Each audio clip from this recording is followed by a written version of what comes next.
दैवी सामर्थ्य हे प्रार्थना, विश्वास, देवाच्या वचनांवर विसंबून राहण्याची वृत्ती आणि अन्य विश्वासणाऱ्यांचा सहवास यावर अवलंबून असते, ज्याद्वारे एकमेकांचे ओझे वाहून नेले जाते आणि एकमेकांना प्रोत्साहित केले जाते.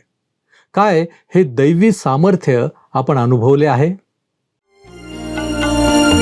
उपासना उपासना उपासना उपासना प्रभुजी करो उपासना प्रभुजी करो उपासना उपासना उपासना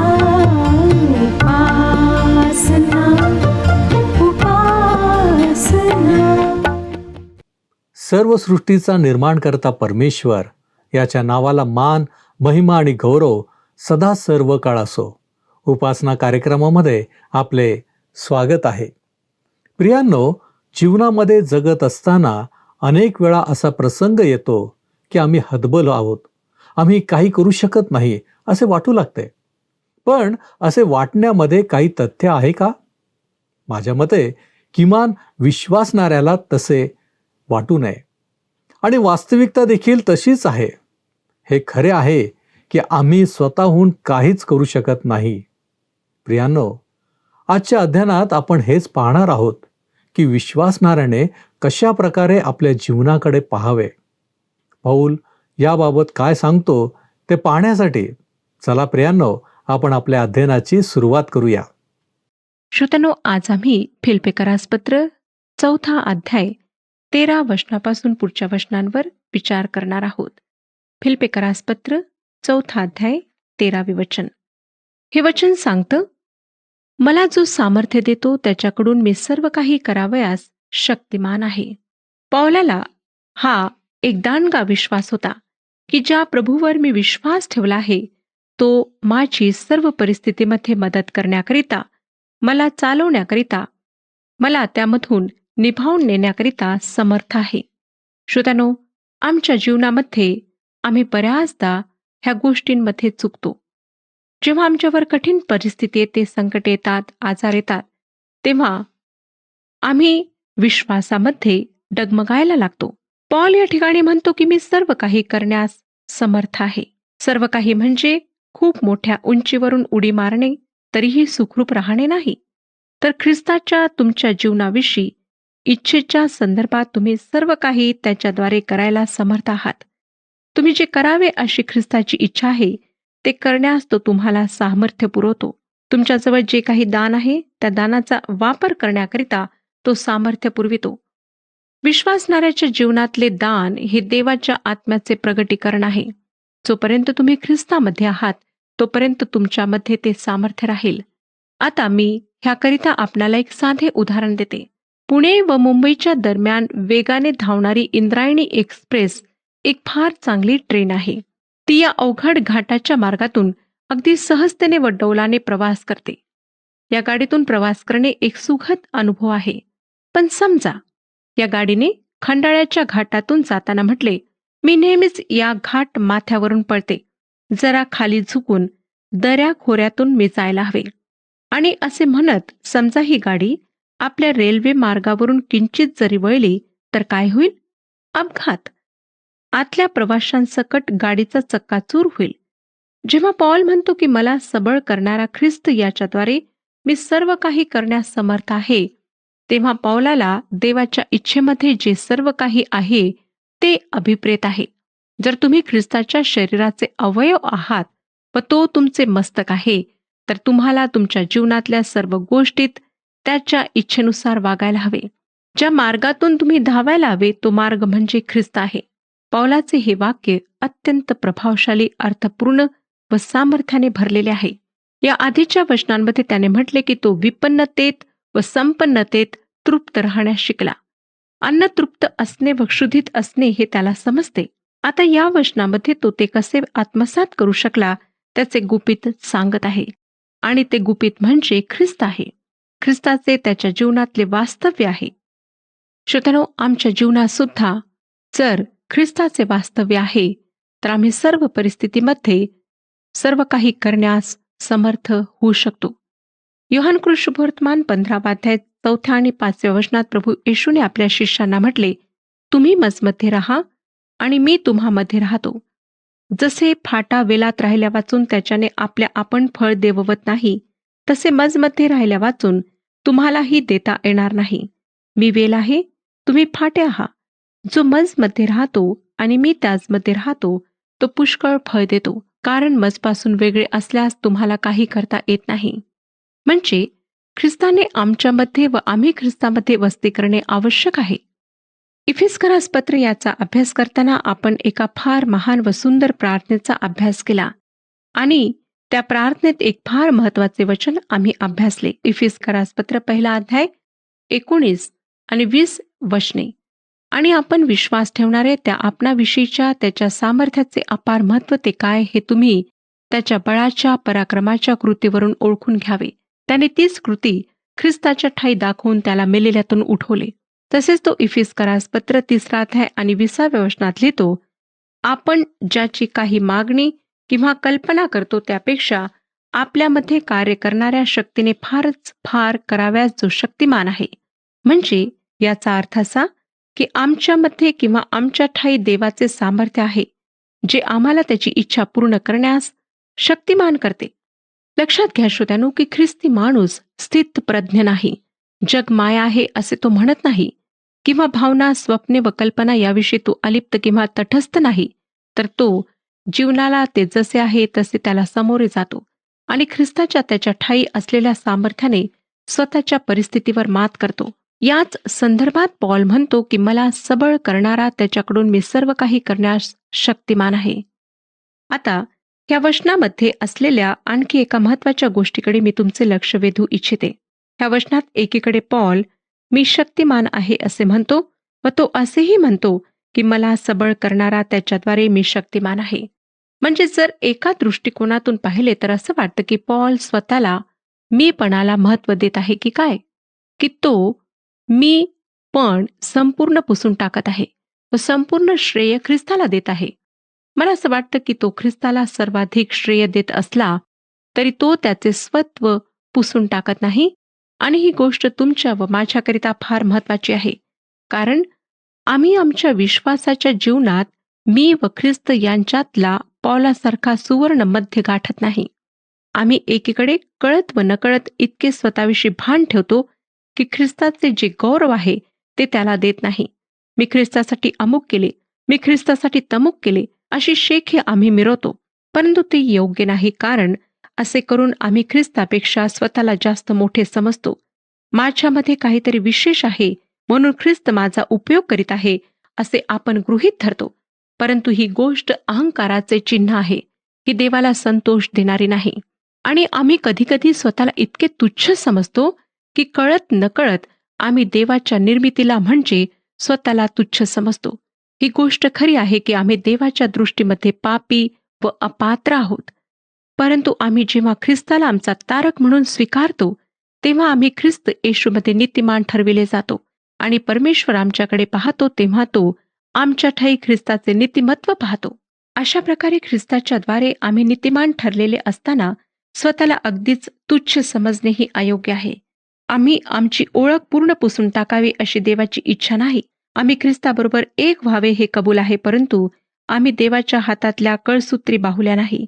तो आमच्यापैकी प्रत्येकाचा आदर करतो.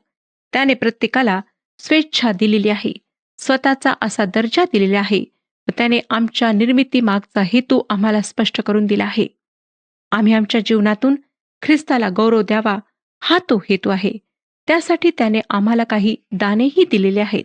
पॉल जेव्हा असे म्हणतो की मला सबळ करणारा ख्रिस्त याच्याद्वारे मी सर्व काही करण्यास शक्तिमान आहे, तेव्हा तो स्वतःला उंच करीत नाही व नीचही करीत नाही, तर आपल्या जीवनात ख्रिस्ताचे जे योग्य असे स्थान आहे ते तो दाखवून देतो. आपल्या जीवनाचा अंतिम हेतू ख्रिस्ताला गौरव देणे आहे. ही गोष्ट त्याच्या जणू रक्तात भिनलेली आहे. तो आपल्या सर्व काही गोष्टींचे श्रेय ख्रिस्ताला देऊन त्याला आपल्या जीवनात उंचावतो. आमच्या ठाई देवाचे जे सामर्थ्य ख्रिस्त येशूमध्ये ठेवण्यात आले आहे त्याद्वारे आम्ही देवाच्या इच्छेनुसार जे काही कार्य आहे ते करण्यास सामर्थ्यवान ठरतो. आता 14व्या वचनात तो म्हणतो, तथापि माझ्या संकटात तुम्ही माझे सहभागी झाला हे ठीक केले. पॉल त्यांच्या या कृतीबद्दल त्यांचा ऋणी आहे व त्याबद्दल तो त्यांचे कौतुकही करतो. मला वाटतं की जे आम्ही ख्रिस्ताचे अवयव, देवाच्या कुटुंबातले सभासद आहोत, ते आम्ही एकमेकांच्या सुखदुःखात वाटेकरी व्हावे ही देवाची इच्छा आहे. फिलिपेतील मंडळीने पॉल तुरुंगात आहे म्हणून त्याला तुच्छ मानले नाही, तर त्याच्या दुःखात, त्याच्या त्रासात ते वाटेकरी आहेत हे त्यांनी आपल्या प्रेमळ कृत्यातून व्यक्त केले. या फिलिपेकरांना तुम्ही व मी अनुसरायला हवे. जे कोणी दुःखात आहेत, आजारी आहेत, तुरुंगात आहेत, एकाकी आहेत, समाजाने टाकून दिलेले आहेत, त्यांच्या दुःखात आम्ही वाटेकरी व्हायला हवे. त्यांचा एकाकीपणा दूर करण्याचा प्रयत्न आम्ही केला पाहिजे. पॉल त्या तुरुंगात पहारेकऱ्यांच्या सक्त पहाऱ्यात असताना, एकाकी असताना फिलिपेच्या मंडळीकडून आलेला निरोप व भेट यांनी त्याला निश्चितच आनंद झाला, जो या पत्रात ठिकठिकाणी व्यक्त झाला आहे. मला वाटतं असा आनंद आपणही देवाच्या सेवकांना, विशेष रीतीने जे संकटात आहेत, त्यांना देऊ शकतो. आता 4थ्या अध्यायातील 15व्या वचनात तो काय म्हणतो पहा. फिलिपेकरांनो, तुम्हालाही ठाऊक आहे की सुवार्तेच्या प्रारंभी मी मासेदोनियाहून निघालो तेव्हा तुमच्या वाचून दुसऱ्या कोणत्याही मंडळीने माझ्याबरोबर देण्या घेण्याचा व्यवहार केला नाही. खरोखर फिलिपेतील ही मंडळी एक सुंदर दागिना होती, एक मौल्यवान रत्नाप्रमाणे ती होती. अशा काही मंडळ्या आज आमच्याही देशात आहेत. त्यांच्यातली सहभागिता फार सुंदर आहे आणि त्यांना देवाच्या कार्याविषयी कळवळा वाटतो. परमेश्वरही त्यांना सुंदर व अद्भुत प्रकारे आशीर्वाद देतो. आम्ही आमच्या आर्थिक देवाणघेवाणीविषयीच्या बाबतीत फक्त निकटवर्ती यांवरच विश्वास ठेवतो, होय ना श्रोतांनो? दुसरे लोक जे आम्हाला समजून घेत नाहीत, त्यांच्याशी जर देवाणघेवाणीचे संबंध आम्ही ठेवले तर ते लोक आमच्या अडचणीचा गैरफायदा घेतील अशी भीती आमच्या मनात असते. आणि जे मनाने प्रौढ आहेत त्यांच्याशी अशा प्रकारचा व्यवहार ठेवायला आम्हाला हरकत वाटत नाही. पौलाचे व या मंडळीचे असे अतिशय जवळचे प्रीतीचे संबंध होते. पौलाला सुवार्तिक म्हणून जे आर्थिक सहाय्य पुरवित होते. तुम्हाला तुमच्या मंडळीकरिता नक्कीच पॉल सुवार्तिक म्हणून आवडला असता, होय ना? पण तुमचे सुवार्तिक किंवा देवाचे सेवक तसे नसले तरी हरकत नाही. त्यांनी देवासमोर जे समर्पण केले आहे, त्याच्याकरिता जो त्याग केला आहे, तो आपण लक्षात घ्या. त्यांच्यावर अकारण बिना आधार टीका करू नका. तर त्यांना तुमच्या प्रार्थनेच्या पाठबळाची, आर्थिक सहाय्याची गरज आहे. त्या गरजेकडे आपल्या ऐपतीनुसार लक्ष पुरवा. लक्षात घ्या की देवाचा सेवक एक तुमच्यासारखाच मानव आहे. तुमच्या ज्या गरजा आहेत त्या त्याच्याही गरजा आहेत. तुम्हाला जे वेगवेगळे अपरिहार्य खर्च आहेत ते त्यालाही आहेत. म्हणून त्याला अगदी नावाला पगार देऊन असे ढोंगीपणाने म्हणू नका की तुम्ही विश्वासाने जगा. कारण तो जर तुमच्या आत्मिक गरजांची, तुमच्या आत्मिक बाबींची काळजी घेत असेल तर तुम्ही त्याच्या भौतिक गरजांची काळजी घेणे ही तुमची जबाबदारी आहे.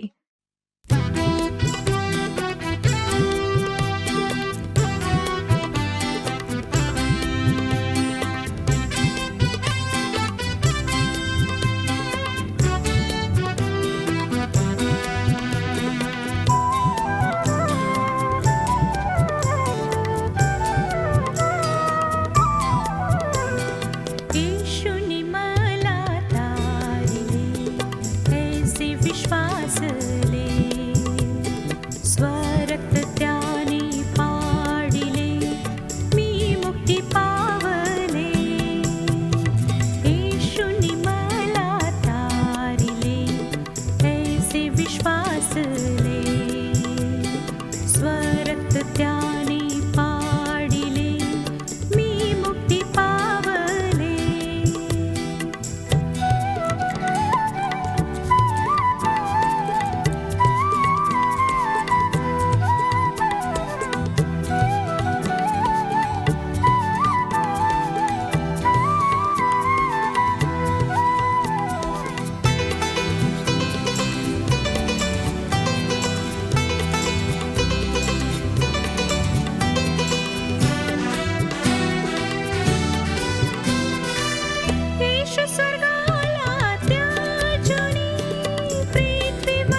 16व्या वचनात तो म्हणतो, मी थेसलनिकात होतो तेव्हा देखील तुम्ही एकदाच नाही दोनदा माझी गरज भागविली.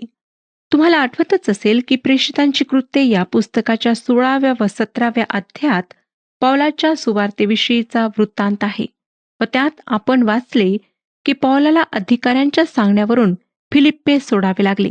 तेथून तो थेसलनिका येथे गेला. तेथे ज्यांनी तो सांगत असलेल्या सुवार्तेला विरोध केला त्यांनी शहरात दंगा माजवला. त्यावेळेस फक्त फिलिप्पीतील विश्वासणाऱ्यांचे आर्थिक सहाय्य पौलाला मिळाले म्हणून तो त्यांना म्हणत आहे की मी थेसलनिकात होतो तेव्हाच माझ्या गरजेसाठी तुम्ही एकदाच नाही दोनदा पैसे पाठवले. आता 17वं वचन वाचूया. मी दानाची अपेक्षा करीतो असे नाही, तर तुमच्या हिशेबी जमेची बाजू वाढावी अशी इच्छा धरतो. फिलिप्पेकरांचे पौलाला आर्थिक पाठबळ देणे हे बँकेत जमा केलेल्या पैशाचे व्याज मिळण्यासारखे होते आणि आजही ते त्यांना मिळणाऱ्या व्याजाप्रमाणे आहे. माझा विश्वास आहे की परमेश्वर कोणाच्या ऋणात कधीही राहत नाही. आम्ही जे काही त्याच्याकरिता त्याच्या लोकांकरिता संतोषाने करतो त्याची तो दुपटीने परतफेड करतो. मत्ते शुभवर्तमान 10वा अध्याय 40 ते 42 या वचनांमध्ये त्याने आपल्या शिष्यांना सांगितले, जो तुम्हाला अंगीकारितो तो मला अंगीकारितो आणि जो मला अंगीकारतो तो ज्याने मला पाठविले त्याला अंगीकारतो. जो भविष्यवाद्याच्या नावाने भविष्यवाद्याला अंगीकारतो त्याला भविष्यवाद्याचे फळ मिळेल व जो न्यायीच्या नावाने न्यायीला अंगीकारतो त्याला न्यायीचे प्रतिफळ मिळेल. आणि मी तुम्हाला खचित सांगतो की जो कोणी शिष्याच्या नावाने या लहानातल्या एकाला केवळ पेलाभर थंड पाणी प्यायला देईल तो आपल्या प्रतिफळाला मुकणारच नाही. हा अनेक लोकांचा अनुभव आहे की जेव्हा जेव्हा त्यांनी देवाच्या सेवकांना आर्थिक सहाय्य पुरवले, इतर सहाय्य पुरवले, तेव्हा परमेश्वराने त्यांना विपुल आशीर्वाद दिलेत. तसेच प्रभू येशूने लूका शुभवर्तमान 6वा अध्याय 38व्या वचनात सांगितले आहे, द्या म्हणजे तुम्हाला दिले जाईल. चांगले माप दडपलेले व हलवलेले व शीक भरलेले असे ते तुमच्या पदरी घालतील, कारण ज्या मापाने तुम्ही माप घालता त्याच मापाने तुम्हाला परत माप घातले जाईल. फिलिप्पेकरांनी पौलासाठी आर्थिक सहाय्य पाठविले ते जणू काही व्याज देणाऱ्या पैशाच्या गुंतवणुकीसारखे होते. मला खात्री आहे की त्याद्वारे त्यांना फक्त भौतिक आशीर्वादच प्राप्त झाला नाही तर आत्मिक आशीर्वादही प्राप्त झाला व ते तुमच्या व माझ्याकरिता आजही आशीर्वादाचे कारण बनले आहेत. पौलाने त्यांचे आभार मानण्याकरिता हे पत्र लिहिले. आज आम्ही ह्या पत्राचा अभ्यास करीत आहोत व त्याद्वारे आमचा आत्मिक फायदा होत आहे. फिलिप्पेकरांना त्यांच्या गुंतवणुकीबद्दल मिळणारे हे एक प्रकारचे व्याज होते. पौलाच्या सेवेत त्यांचाही हातभार आहे. देवाच्या वचनाचा प्रसार होण्यात त्यांनीही भार उचलला. आता 18वं वचन सांगतं, माझ्यापाशी सर्व काही आहे व ते विपुल आहे. एपफ्रदिताच्या हाती तुम्ही जे पाठविले ते मिळाल्यामुळे मला भरपूर झाले आहे. ते जणू काय सुगंध, देवाला मान्य व संतोषकारक यज्ञ असे आहे. जुन्या कराराच्या काळात याजक पवित्र स्थानातील वेदीवर धूप जाळत आणि त्या धूपाचा सुवास वर चढत असे. अर्पण किंवा दान देणारी ख्रिस्ती व्यक्ती देवाला अर्पण देणाऱ्या याजकाप्रमाणे आहे. वर्गणी देणे किंवा दान द्यायला हवे म्हणून द्यावे अशा वृत्तीने ते न देता योग्य वृत्तीने, जसे फिलिप्पेतील विश्वासणाऱ्यांनी दिले तशा योग्य वृत्तीने दान दिले तर ते देवासमोर सुगंधाप्रमाणे देवाला संतोषकारक यज्ञ असे होते. पौल त्यांना लिहितो, मला पाहिजे ते सर्व मजजवळ आहे आणि अधिकही आहे. आपण या वचनाआधी पौलाची जी साक्ष ऐकली त्यावरून त्याचे स्वावलंबन ख्रिस्तामध्ये होते हे स्पष्टच होते. ख्रिस्त येशूमध्ये मला जे हवे ते प्राप्त झाले आहे म्हणून मी सर्व परिस्थितीत तृप्त राहू शकतो आणि जर खुद्द येशू या जगाचा तारक व उद्धारक मजजवळ आहे तर मला कशाचीही उणीव नाही असेच पौलाला म्हणायचे होते. पौलाचा जो हा देव तो दावीद राजाचाही देव होता, होय ना? तुम्हाला आठवतच असेल की दावीद 23व्या स्तोत्राच्या पहिल्या वचनात म्हणाला, परमेश्वर माझा मेंढपाळ आहे, मला काही उणे पडणार नाही. म्हणजे पौलाच्या अनेक शतके आधी होऊन गेलेल्या दाविदाकरिता परमेश्वराची कृपा, दया पुरेशी होती. मग पौलाचाही तोच अनुभव आहे. आणि आज 21व्या शतकाच्या सुरुवातीला जे देवावर विसंबून राहणारे आहेत त्यांनाही परमेश्वराच्या याच कृपेचा अनुभव आहे. यातून एक गोष्ट शिकायला मिळते ती ही की परमेश्वर युगानुयुग सारखाच आहे. तो कधी न बदलणार आहे. व त्याचे भय धरणाऱ्या प्रत्येकाला त्याच्या दयेचा अनुभव युगानुयुग प्राप्त होतो. दाविद्राचा, प्रेषित पौल यांच्या या दयाळू परमेश्वराचा, कधी न बदलणाऱ्या देवाचा तुम्ही कधी अनुभव घेतला नसेल तर तो अनुभव घ्या व तुम्हाला समजेल की मोहळातून पाझरणाऱ्या मधापेक्षाही मधुर असा तो आमचा प्रभुदेव आहे. लक्षात घ्या की या देवाला तुम्ही किंवा मी काही द्यावे अशी आमची पात्रता व ऐपत नाही. तो या विश्वाचा निर्माण करता आहे. आकाश व आकाशातले ग्रह व तारे त्याचे आहेत. ही पृथ्वी व तिच्यावरील सर्व काही त्याचे आहे. तो तुमच्या व माझ्यापासून काय घेणार? आम्ही स्वतः त्याच्या हातचे कृत्य आहोत आणि आमच्याजवळ जे काही आहे ते त्याचे स्वतःचे आहे. परंतु त्याने आमच्यावर प्रीती करून ही पृथ्वी व तिच्यावरील सर्व काही आम्हाला दिले. पृथ्वीला ताब्यात घेऊन ती सफळ करण्यासाठी आमच्या ताब्यात तिला दिले. त्याने आमच्यावरील प्रीतीचे प्रमाण म्हणून आपला प्रभू येशू ख्रिस्त याला दिले. तेही असे की प्रभू येशूने मानव देह धारण करून या पृथ्वीवर आमच्यामध्ये वस्ती केली व वधस्तंभावरचे मरण सोसून पवित्र परमेश्वराकडे जाण्याकरिता आमच्यासाठी मार्ग खुला केला. श्रोत्यानो, आज सुद्धा प्रभू येशू ख्रिस्त आमची वाट पाहत आहे. फिलिपीतील मंडळीने देवाचा हा दातृत्वाचा स्वभाव गुण असा आचरणात आणला होता व तो देवाला मान्य आहे असे पौल त्यांना सांगत आहे. पौल पुढे त्यांना 19व्या वचनात म्हणतो, माझा देव आपल्या संपत्त्यनुरूप तुमची सर्व गरज ख्रिस्त येशूच्या ठायी गौरवाच्या द्वारे पुरवेल. पौलाचे हे देवाला माझा देव असे म्हणणे मला फार आवडते. त्यातून पौलाचे व देवाचे नाते किती जवळचे होते हे स्पष्ट होते. शाळकरी मुलाने आपल्या शाळेतल्या मित्रांजवळ आपल्या वडिलांविषयी शेखी मिरवावी तसेच हे वाटते. माझे बाबा खूप चांगले आहेत असे एखाद्या कुमारवयीन मुलाने म्हणावे तसे पौल म्हणतो, माझा देव त्याच्या संपत्तीनुसार तुमची सर्व गरज ख्रिस्त येशूमध्ये गौरवाने पुरवेल. श्रोत्यानो, काय तुम्ही देवाला माझा देव, माझा पिता असे म्हणू शकता? तसे असेल तर त्याची स्तुती असो. पुढे तो म्हणतो आपल्या संपत्तीनुसार, म्हणजे त्याच्या विपुल कृपेनुसार विपुल आणि भरपूर अशी तो तुमची गरज भागवेल. पौल असे म्हणत नाही की तो तुमच्या इच्छा पुरवेल. तो म्हणतो तो तुमच्या गरजा पुरवेल. गरजा व इच्छा यांच्यात मोठा फरक आहे. तो आम्ही लक्षात ठेवला तर मला वाटतं आमच्या प्रार्थनामध्येही फरक पडेल. त्या अधिक प्रभावशाली ठरतील. परमेश्वर आमच्या गरजा पुरवितो आणि कधीकधी आम्हाला गरजेपेक्षाही जास्त देतो. ती त्याची कृपा आहे. पौल आणखी असेही म्हणतो की या गरजा ख्रिस्त येशूमध्ये पुरवेल. तुमच्या, माझ्या व देवामध्ये एकच मध्यस्थ आहे आणि तो म्हणजे प्रभू येशू ख्रिस्त. आम्ही देवाकडे त्याच्याच नावाने जाऊ शकतो आणि परमेश्वर आमच्याकडे दृष्टी टाकतो तेव्हा तो आमच्या ठायी असलेल्या ख्रिस्ताकडे पाहतो व त्याच्यामध्ये आमच्या गरजा पुरवितो. आम्ही देवाच्या समोर जाऊ शकत नाही कारण तो अतिशय पवित्र आहे आणि आम्ही अतिशय पापी आहोत. म्हणून जेव्हा आम्ही आमची पातके कबूल करून ख्रिस्ताला तारक म्हणून स्वीकारतो, त्याला परिधान करतो, तेव्हा परमेश्वर आमच्याकडे ख्रिस्ताद्वारे पाहतो. म्हणून आमचे ख्रिस्तामध्ये असणे हे अत्यंत आवश्यक आहे. आम्ही जेव्हा ख्रिस्ताला स्वतःपासून दूर ठेवतो तेव्हा आम्ही देवाच्या गौरवी समक्षतेला पारखे होतो व आमच्या प्रार्थना देवाच्या पवित्र दयासनासमोर सादर होऊ शकत नाहीत. प्रभू परमेश्वर आमच्या गरजा ख्रिस्त येशूमध्ये पुरवितो. आणखी पौल म्हणतो की तो आपल्या गरजा गौरवाने पुरवेल. परमेश्वराचे प्रत्येक कृत्य त्याला गौरव देणारे आहे आणि म्हणूनच पौल पुढच्या वचनात काय म्हणतो पहा, 20व्या वचनात तो म्हणतो, आपला देवपिता ह्याला युगानुयुग गौरव असो, आमेन. सर्व गौरव परमेश्वराच्या मालकीचे आहे आणि ते कोणाबरोबर वाटून घेणे त्याला आवडत नाही. नंतर तो 21 व 22 ह्या वचनांमध्ये म्हणतो, ख्रिस्त येशूमधील प्रत्येक पवित्र जनाला सलाम सांगा. माझ्या बरोबरचे बंधू तुम्हाला सलाम सांगतात. सर्व पवित्र जन व विशेष करून कैसराच्या घरचे तुम्हाला सलाम सांगतात. पौल वैयक्तिकरित्या प्रत्येक विश्वासणाऱ्याला अभिवादन करतो. जे विश्वासणारे पौलाबरोबर आहेत तेही त्यांना सलाम सांगतात. तसेच कैसराच्या घरातले, राजघराण्यातले काही विश्वासणारे आहेत ते ख्रिस्ती झाले व आता ख्रिस्ताच्या मालकीचे आहेत, तेही फिलिप्पीकरांना आपली आठवण करून देतात.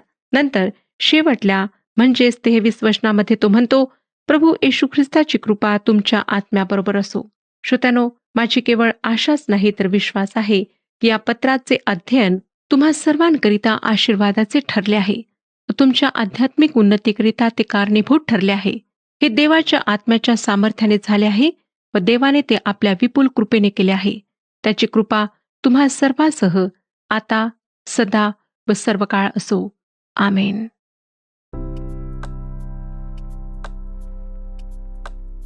मागील कार्यक्रमातील प्रश्नाचे उत्तर आहे डी.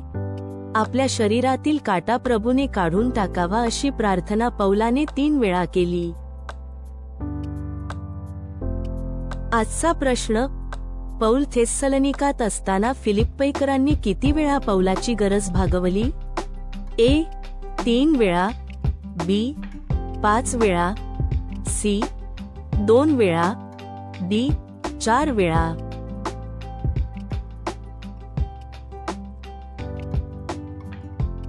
प्रियांनो, या प्रश्नाचे उत्तर उद्या सकाळी 6 वाजण्याच्या आधी पर्याय ए, बी, सी किंवा डी लिहून आपले नाव, पत्ता आणि ठिकाण यासोबत मोबाईल नंबर 7021474742 वर SMS किंवा व्हॉट्सॲप करा. प्रियांनो, आम्ही पाहिले की पौलाने म्हटले होते, मला जो सामर्थ्य देतो त्या ख्रिस्ताकडून मी सर्व काही करण्यास शक्तिमान आहे. होय, आम्ही स्वतःहून काही करण्यास सक्षम नाही, परंतु ख्रिस्त जो सर्व काही आहे, जो आम्हाला सामर्थ्य देतो, त्याच्याद्वारे सर्व काही करण्यास खऱ्या अर्थाने आम्ही शक्तिमान आहोत. प्रियांनो, या ख्रिस्ताची आणि आमची वैयक्तिक ओळख झाली आहे काय? खरा आनंद आणि समाधान आम्हाला ख्रिस्ताशी असलेल्या गहन आणि कायमच्या नातेसंबंधातून मिळतो हे आपण जाणले आहे काय? विचार करा. देवाची स्तुती असो की आज आपण पौलाचे फिलिप्पीकरास पत्र याचे अध्ययन संपविले आहे. पुढील कार्यक्रमापासून आपण नवीन पुस्तकाचे अध्ययन सुरू करणार आहोत. यावेळेस आपण प्रार्थना करूया. प्रभूजी, आम्ही तुझे लेकरं या नात्याने तुझ्या चरणांपाशी आलेलो आहोत. प्रभूजी, दैवी तरतूद आमच्यासाठी काय आहे हे आम्ही शिकलेलो आहोत. आणि प्रभू परमेश्वर देवप्पा, या तुझ्या दैवी तरतुदीमध्येच आम्ही राहावं यासाठी विशेष करून आम्ही तुझ्याकडे सहाय्य मागतो. प्रभूजी, आमच्यातील सर्व उणेपणा काढून टाक. आम्ही अशक्त आहोत हे आम्ही मान्य करतो. आणि म्हणून प्रभूजी, तुझं सहाय्य तू आम्हाला कर. तुझ्यामध्ये दृढतेने राहण्यासाठी तू आम्हाला मदत कर. आणि प्रभूजी, तुझ्या मार्गांमध्ये योग्य रीतीनं चालण्यासाठी तुझं सहाय्य तू आम्हाला पुरव. तारणारा प्रभू येशू ख्रिस्त याच्या गौरवी नावात ही प्रार्थना केली आहे, म्हणून तू ऐक. आमेन. विश्वास ठेवा आणि देवाचे गौरव पहा. प्रभू आपणाबरोबर सदैव असो.